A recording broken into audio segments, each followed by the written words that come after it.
Student loans, $1 trillion worth hanging over people's heads. That's more than we all owe on our credit cards. It's a big deal. President Obama is talking about student loans in a speech he's giving right now in Las Vegas. The president is urging Congress to do something to keep the interest rate on student loans from doubling. And they've been fighting about it for a while now. Republicans and Democrats agree that the rate should be kept at 3.4% for another year. But what they cannot agree on is how to pay the $6 billion tab for it, which they often disagree on. They better do something quick. Rates are set to rise to 6.8% next month, and a whole crop of new college students are getting ready to take out loans to pay for school.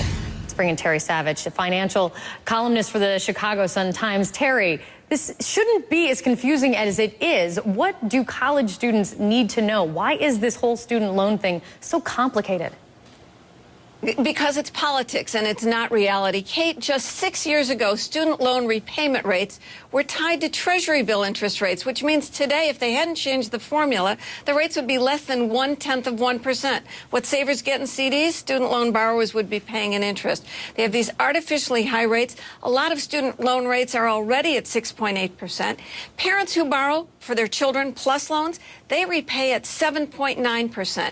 This has gotten way out of hand. Both political parties should say, look, if the Treasury borrows at 0.1% and we want to encourage education, let's let students borrow at 0.1%. Then we would get the problem solved. That'd be quite a different change to where it is today. Before heading to Las Vegas, President Obama, he signed a presidential memorandum. You think it's confusing? Get ready for this. Directing his administration to educate students on their payment options and make it easier to apply for the income-based repayment plan. What will that do? What are we talking about? Well, there are some programs already out there. There used to just be forbearance and deferrals. But now there is something called income-based repayment, where if you graduate and you don't have a job, you actually don't have to make repayments. There are plans that let you do public service. And if you pay for 10 years, then they'll forgive the rest of it. There are a bunch of plans, and I think there is one website that's been put together just recently where you can look at all of the options and see how much it would cost to repay your loans. And that website is called paybacksmarter.com. And it's got all the alternatives. It'll help you price out your loans. Look, you can stretch them out.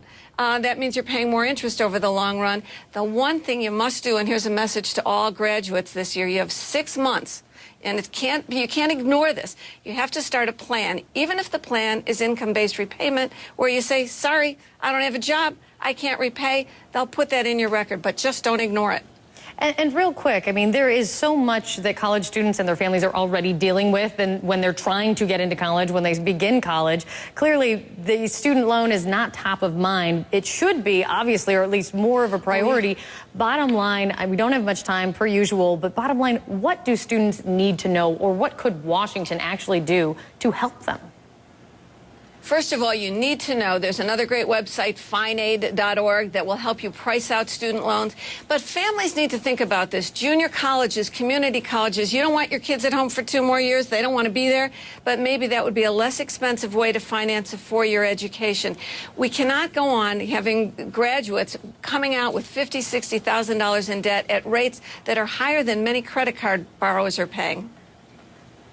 Terry Savage, financial columnist for the Chicago Sun-Times. Thank you so much. Great advice. Listen up, everybody. Also want to listen up to this guy, Wolf Blitzer, with the Situation Room. I'm done. It's his turn.